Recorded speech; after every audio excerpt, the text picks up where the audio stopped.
Assalamualaikum warahmatullahi wabarakatuh. Salam sejahtera bagi kita semua, teman-teman sekalian, juga ibu bapak dosen yang saya hormati. Perkenalkan, nama saya Lutfina Ramadanti dari Studi D3 Kebidanan kelas 1B. Di sini saya akan menjelaskan mengenai jabatan fungsional bidan. Pengertian jabatan bidan yaitu jabatan adalah kedudukan yang menunjukkan tugas, tanggung jawab, wewenang, dan hak seorang pegawai dalam rangka suatu satuan organisasi. Menurut Dresler tahun 2014, jabatan adalah prosedur yang dilakukan untuk menentukan tugas-tugas dari suatu jabatan, serta spesifikasi sumber daya manusia yang tepat untuk mengisi jabatan tersebut. Selanjutnya ada pembagian jabatan. Jabatan dibagi menjadi dua bagian. Yang pertama ada jabatan fungsional dan jabatan kultural. Jabatan fungsional yaitu jabatan yang ditinjau serta dihargai dari aspek fungsinya yang vital dalam kehidupan masyarakat dan negara. Sedangkan jabatan kultural, jabatan yang terdapat dalam struktur organisasi atau komunitas secara formal sehingga tugas tanggung jawab wewenang dan hak pejabat atau pegawai bersangkutan sudah diatur. Setelah pembagian jabatan, yaitu ada arah pengembangan jabatan fungsional. Yang pertama yaitu mendukung pembentukan profesionalisme PNS, memberikan kejelasan peran harus dijalankan dan produk yang harus dicapai setiap PNS yang mendudukinya. Selanjutnya, memberikan kejelasan dan kepastian karir melalui jenjang yang ada. Yang terakhir, memberikan ukuran yang jelas terhadap kinerja dengan bobot angka kreditnya. Lalu ada keuntungan jabatan fungsional. Yang pertama, peluang memperoleh kepangkatan lebih tinggi.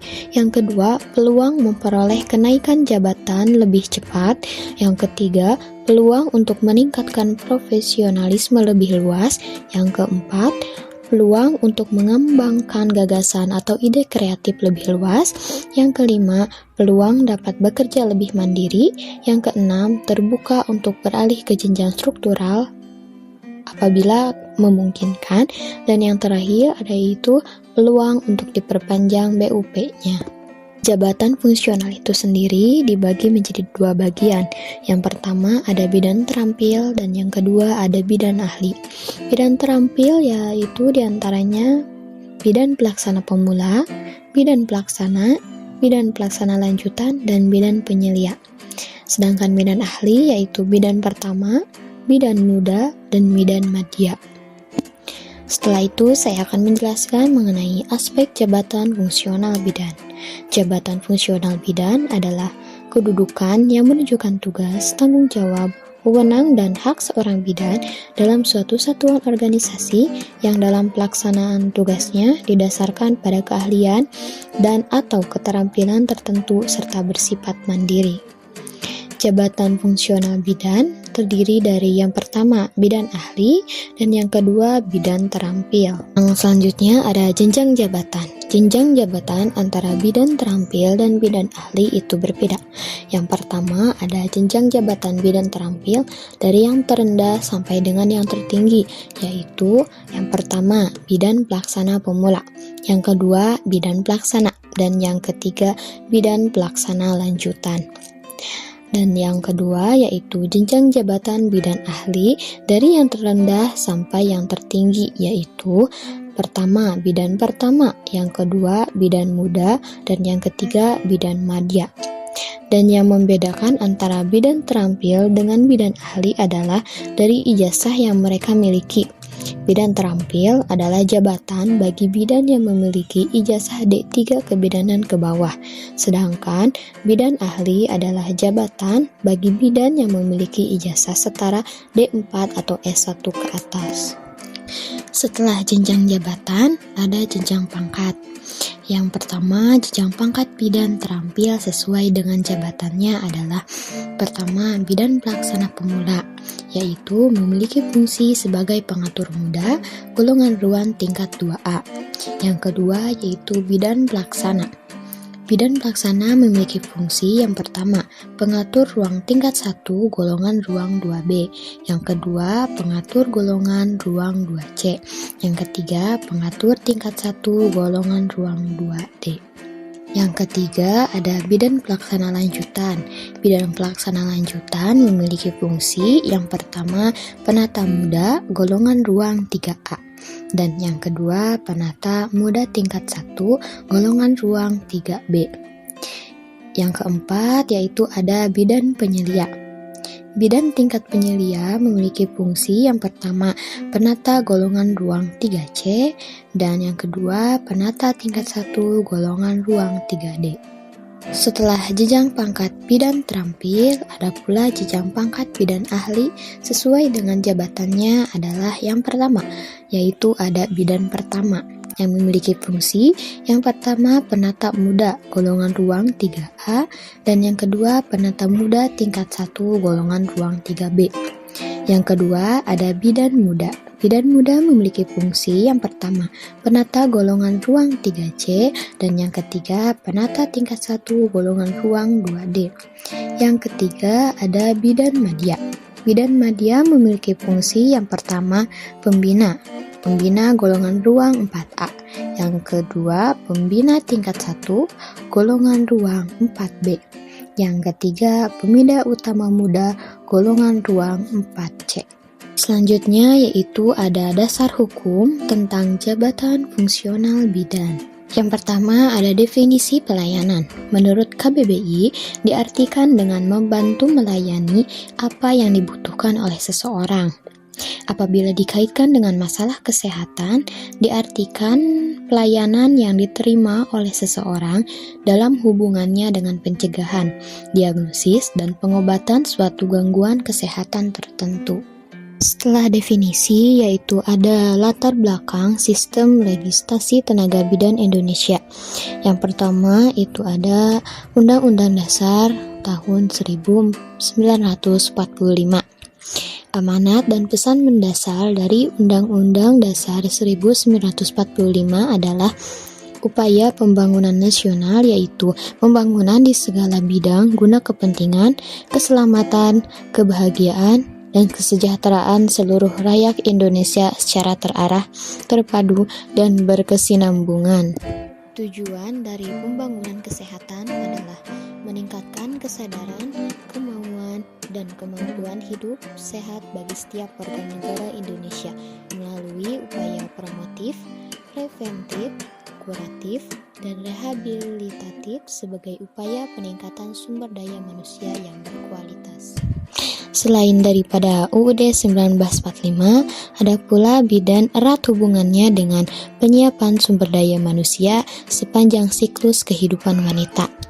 Karena pelayanan bidan meliputi kesehatan wanita selama kurun kesehatan reproduksi wanita, sejak remaja, masa calon pengantin, masa hamil, masa persalinan, masa nifas, periode interval, masa klimakterium, dan menopause, serta memantau tumbuh kembang balita serta anak prasekolah. Setelah itu ada aspek-aspek hukum praktek kebidanan. Pada Peraturan Pemerintah Nomor 32 Tahun 1996, tenaga kesehatan sarjana yaitu dokter, dokter gigi, apoteker, bidan, perawat, sarjana lain dalam bidang kesehatan, tenaga kesehatan sarjana muda, menengah, dan rendah, misal asisten apoteker, perawat, dan bidan. Selanjutnya itu ada pelayanan bidan yang terkait dengan aspek hukum. Tindakan kesehatan administrasi meliputi pendidikan formal, SIB, SIPB, informed consent. Tindakan kesehatan diagnostik meliputi jaminan kerahasiaan dan mutu pelayanan. Tindakan kesehatan terapi meliputi SPK dan standar profesi. Selanjutnya yaitu ada dasar hukum yang terkait dengan profesi bidan. Menurut Undang-Undang Nomor 23 Tahun 1992 tentang Kesehatan, SK Menkes Nomor 4/4/BU/75 tentang susunan organisasi dan tata kerja Depkes, Peraturan Pemerintah Nomor 32 Tahun 1996 tentang Tenaga Kesehatan, Kepmenkes RI Nomor 900/Menkes/SK/7/2002 tentang registrasi dan praktek bidan. Selanjutnya yaitu ada otonomi bidan dalam pelayanan. Akuntabilitas bidan dalam praktek kebidanan merupakan suatu hal yang penting dan dituntun dari suatu profesi, terutama profesi yang berhubungan dengan keselamatan jiwa manusia, adalah pertanggungjawaban dan tanggung gugat atau accountability atas semua tindakan yang dilakukannya, sehingga semua tindakan yang dilakukan oleh bidan harus berbasis kompetensi dan didasari suatu evidence-based accountability, diperkuat dengan satu landasan hukum yang mengatur batas-batas wewenang profesi yang bersangkutan. Setelah latar belakang, adapun model dasar praktek kebidanan. Yang pertama yaitu ada sertifikasi atau pengaturan kompetensi. Sertifikasi adalah dokumen penguasaan kompetensi tertentu melalui kegiatan pendidikan formal maupun non-formal atau pendidikan berkelanjutan. Lembaga pendidikan non-formal misalnya organisasi profesi, rumah sakit, LSM bidang kesehatan yang akreditasinya ditentukan oleh profesi. Sedangkan sertifikasi dan lembaga non-formal adalah berupa sertifikat yang terakreditasi sesuai standar nasional. Setelah sertifikasi, yang kedua ada registrasi atau pengaturan kewenangan. Registrasi adalah sebuah proses di mana seorang tenaga profesi harus mendaftarkan dirinya pada suatu badan tertentu secara periodik guna mendapatkan kewenangan dan hak untuk melakukan tindakan profesionalnya setelah memenuhi syarat-syarat tertentu yang ditetapkan oleh badan. Lalu, registrasi bidan artinya proses pendaftaran, pendokumentasian, dan pengakuan terhadap bidan. Setelah dinyatakan memenuhi minimal kompetensi inti atau standar penampilan minimal yang ditetapkan, sehingga secara fisik dan mental mampu melaksanakan praktek profesinya. Setelah registrasi, yang terakhir yaitu ada lisensi atau pengaturan penyelenggaraan kewenangan. Pengertian lisensi adalah proses administrasi yang dilakukan oleh pemerintah atau yang berwenang berupa surat izin praktik yang diberikan kepada tenaga profesi yang telah terregistrasi untuk pelayanan mandiri. Selanjutnya, saya akan menjelaskan mengenai pengembangan karir bidan berkait dengan jabatan fungsional bidan. Adapun pengertian yang pertama, pengembangan karir bidan adalah perjalanan pekerjaan seseorang dalam organisasi sejak diterima dan berakhir pada saat tidak lagi bekerja di organisasi tersebut. Lalu pengembangan karir atau career development menurut Mendi meliputi aktivitas-aktivitas untuk mempersiapkan seorang individu pada kemajuan jalur karir yang direncanakan. Selanjutnya ada tujuan perkembangan karir bidan. Setelah pengertian, ada tujuan perkembangan karir bidan. Yang pertama yaitu mendapatkan persyaratan menempati posisi atau jabatan tertentu. Yang kedua, mengusahakan pengembangan karir karena tidak ada otomatis tercapai, tergantung pada lowongan atau jabatan, dan keputusan tergantung presensi pimpinan.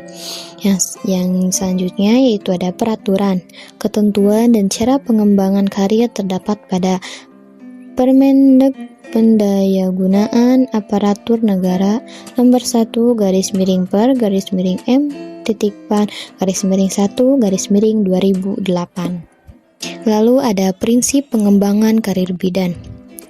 Yang pertama, pendidikan lanjut adalah suatu usaha untuk meningkatkan kemampuan teknis, hubungan antar manusia dengan moral, bidan sesuai dengan kebutuhan pekerjaan atau pelayanan dan standar yang telah ditentukan oleh konsil melalui pendidikan formal dan non-formal. Selanjutnya ada tujuan pendidikan lanjut. Yang pertama yaitu pemenuhan standar, yang kedua peningkatan produktivitas kerja, yang ketiga efisiensi, yang keempat meningkatkan kualitas pelayanan, yang kelima meningkatkan moral, yang keenam meningkatkan karir, yang ketujuh meningkatkan kemampuan konseptual, yang kedelapan meningkatkan keterampilan kepemimpinan atau leadership skill, yang kesembilan imbalan atau kompensasi, dan yang terakhir meningkatkan kepuasan konsumen. Lalu ada sasaran dalam pendidikan lanjut. Yang pertama yaitu ada bidan praktik swasta. Yang kedua bidan berstatus pegawai negeri. Yang ketiga tenaga lainnya. Yang keempat dukun beranak, dan yang terakhir masyarakat umum. Lalu ada jenis pendidikan lanjut. Yang pertama, pendidikan formal. Pendidikan formal dirancang dan diselenggarakan oleh pemerintah dan swasta dengan dukungan IBI adalah program D3 dan D4 kebidanan. Pemerintah juga menyediakan dana bagi bidan atau di sektor pemerintah untuk tugas belajar ke luar negeri. Yang kedua yaitu ada pendidikan non-formal. Pendidikan non-formal telah dilaksanakan melalui program pelatihan, magang, seminar, atau lokakarya, dan program non-formal lainnya yang merupakan kerjasama antara IBI dan lembaga internasional yang dilaksanakan di berbagai provinsi. Setelah itu ada karakteristik pendidikan lanjut. Pendidikan berkelanjutan bidan sebagai sistem memiliki karakteristik. Yang pertama, komprehensif, yang kedua berdasarkan analisis kebutuhan, yang ketiga berkelanjutan, yang keempat terkoordinasi secara internal, yang kelima berkaitan dengan sistem lainnya. Dari sistem-sistem yang lain di luar sistem pendidikan yang berkelanjutan. Ketiga aspek itu adalah 1. Perencanaan tenaga kesehatan atau health manpower planning, yang kedua produksi tenaga kesehatan atau health manpower production, yang ketiga manajemen tenaga kesehatan atau health manpower management. Lalu ada jabatan fungsional. Jabatan dapat ditinjau dari 2 aspek. Yang pertama, jabatan struktural, yaitu jabatan struktural adalah jabatan yang secara jelas tertera dalam struktur dan diatur berjenjang dalam suatu organisasi. Yang kedua, ada jabatan fungsional. Jabatan fungsional adalah jabatan yang ditinjau serta dihargai dari aspek fungsinya yang vital dalam kehidupan masyarakat dan negara. Adapun prinsip pengembangan karir bidan dikaitkan dengan peran, fungsi, dan tanggung jawab. Yang pertama yaitu ada peran bidan. Peran bidan sebagai pelaksana yaitu melaksanakannya sebagai tugas mandiri, kolaborasi, atau kerjasama dan ketergantungan. Yang pertama, tugas mandiri. A. Menerapkan manajemen kebidanan pada setiap asuhan kebidanan yang diberikan. B. Memberikan pelayanan pada anak dan wanita pranikah dengan melibatkan klien. Yang C yaitu memberikan asuhan kebidanan kepada klien selama kehamilan normal. Selanjutnya tugas kolaborasi. A. Menerapkan manajemen kebidanan pada setiap asuhan kebidanan sesuai fungsi kolaborasi dengan melibatkan klien dan keluarga. Memberikan asuhan kebidanan pada ibu hamil dengan resiko tinggi dan pertolongan pertama pada kegawatan yang memerlukan tindakan kolaborasi. Yang C. Memberikan asuhan kebidanan pada ibu dalam masa persalinan dengan resiko tinggi dan keadaan kegawatan yang memerlukan pertolongan pertama dengan tindakan kolaborasi dengan melibatkan klien dan keluarga. Selanjutnya, tugas ketergantungan atau merujuk. Yang A, menerapkan manajemen kebidanan pada setiap asuhan kebidanan sesuai dengan fungsi keterlibatan klien dan keluarga. Yang B, memberikan asuhan kebidanan melalui konsultasi dan rujukan pada ibu hamil dengan risiko tinggi dan kegawat daruratan. Yang C, memberikan asuhan kebidanan melalui konsultasi dan rujukan pada masa persalinan dengan penyulit tertentu dengan melibatkan klien dan keluarga. Yang selanjutnya yaitu ada sebagai pengelola. Sebagai pengelola, bidan memiliki dua tugas, yaitu tugas pengembangan pelayanan dasar kesehatan dan tugas partisipasi dalam tim. Yang pertama, bidan bertugas mengembangkan pelayanan dasar kesehatan, terutama pelayanan kebidanan untuk individu, keluarga, kelompok khusus, dan masyarakat di wilayah kerja dengan melibatkan masyarakat atau klien. Kedua, bidan berpartisipasi dalam tim untuk melaksanakan program kesehatan dengan sektor lain di wilayah kerjanya melalui peningkatan kemampuan dukun bayi, kader kesehatan, serta tenaga kesehatan lain yang berada di bawah bimbingan dalam wilayah kerjanya. Selanjutnya ada sebagai pendidik. Sebagai pendidik, bidan memiliki dua tugas, yaitu sebagai pendidik dan penyuluh kesehatan bagi klien serta pelatih dan pembimbing kader. Yang pertama, bidan memberikan pendidikan dan penyuluhan kesehatan kepada klien, yaitu individu, keluarga, kelompok, serta masyarakat tentang penanggulangan masalah kesehatan, khususnya yang berhubungan dengan kesehatan ibu, anak, dan keluarga berencana. Setelah itu ada melatih dan membimbing kader, peserta didik kebidanan dan keperawatan, serta membina dukun di wilayah atau tempat kerjanya. Setelah sebagai pendidik, adapun sebagai peneliti atau investigator, melakukan investigasi atau penelitian terapan dalam bidang kesehatan baik secara mandiri maupun secara kelompok. Yang pertama, mengidentifikasi kebutuhan investigasi yang akan dilakukan. Yang kedua, menyusun rencana kerja pelatihan. Yang ketiga, melaksanakan investigasi sesuai dengan rencana. Yang keempat, mengolah dan menginterpretasikan data hasil investigasi. Yang kelima, menyusun laporan hasil investigasi dan tindak lanjut. Dan yang terakhir, memanfaatkan hasil investigasi untuk meningkatkan dan mengembangkan program kerja atau pelayanan kesehatan. Adapun fungsi bidan, yang pertama fungsi pelaksana, yaitu melakukan bimbingan dan penyuluhan kepada individu, keluarga, dan masyarakat remaja pada masa pra-perkawinan. Lalu melakukan asuhan kebidanan bagi ibu hamil normal, kehamilan dengan kasus patologis tertentu, dan kehamilan dengan risiko tinggi. Selanjutnya yaitu menolong persalinan normal. Selanjutnya ada fungsi pengelola. Fungsi pengelola adalah mengembangkan konsep kegiatan pelayanan kebidanan bagi individu, kelompok, dan kelompok masyarakat sesuai dengan kondisi kebutuhan masyarakat setempat yang didukung oleh partisipasi masyarakat. Lalu, menyusun rencana pelaksanaan pelayanan kebidanan di lingkungan unit kerjanya. Dan yang terakhir, mengkoordinasikan kegiatan pelayanan kebidanan yang dipimpin oleh bidan. Setelah fungsi pengelola, adapun fungsi pendidik. Fungsi pendidik yang pertama memberikan penyuluhan kepada individu, keluarga, dan kelompok masyarakat dalam kaitan pelayanan kebidanan di ruang lingkup kesehatan dan keluarga berencana. Yang kedua, membimbing dan melatih dukun dan kader kesehatan sesuai dengan bidang tanggung jawab bidan.